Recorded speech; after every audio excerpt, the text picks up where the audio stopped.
Cortando.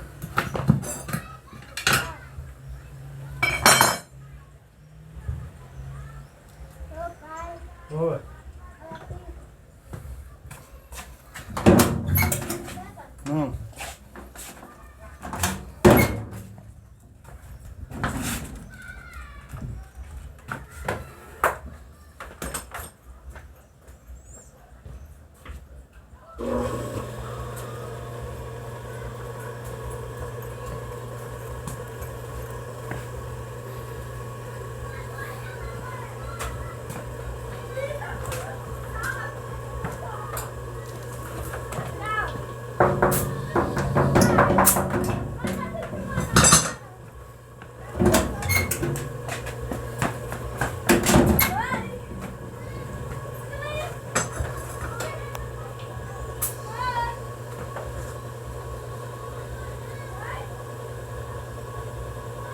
Vamos buscar pão.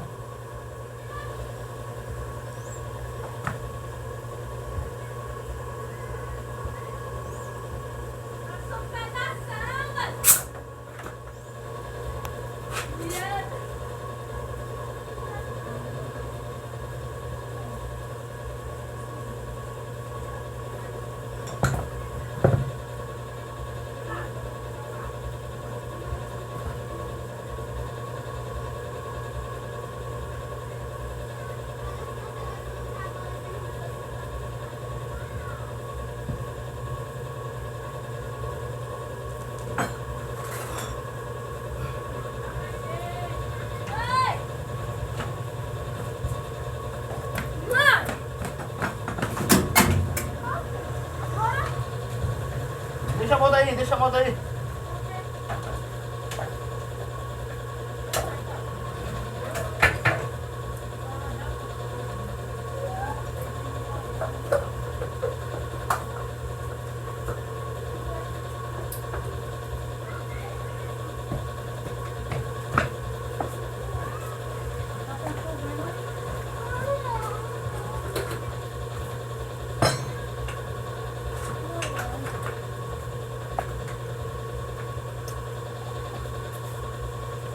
Portões.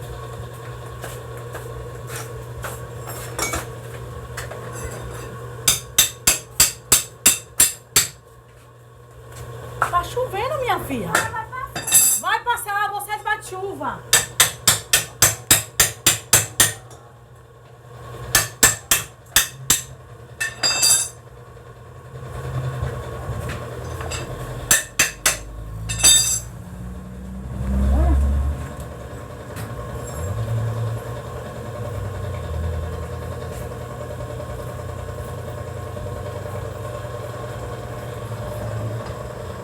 O carro passou de novo, o carro branco. Você viu um carro de chapa branco?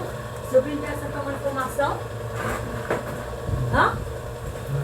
Então, de informação que não quer. Você sabe que onde mora a Flávia? Uma que chegou de Salvador tem 1 mês e pouco. Eu falei, não. Flávia é amiga de Michael. um negão, com esse Celta branco aí, ele mesmo passou agora aí. Aí, ele mesmo passou aí, ó. Aí, essa rua toda. Aí foi lá, aí eu falei, perguntou a Bela aí, Bela, eu não sei quem é Flávia não. Eu sabia, mas não me informar. Aí ele, pam, foi em rua, e quando chegou lá na fila em Requebra, parou.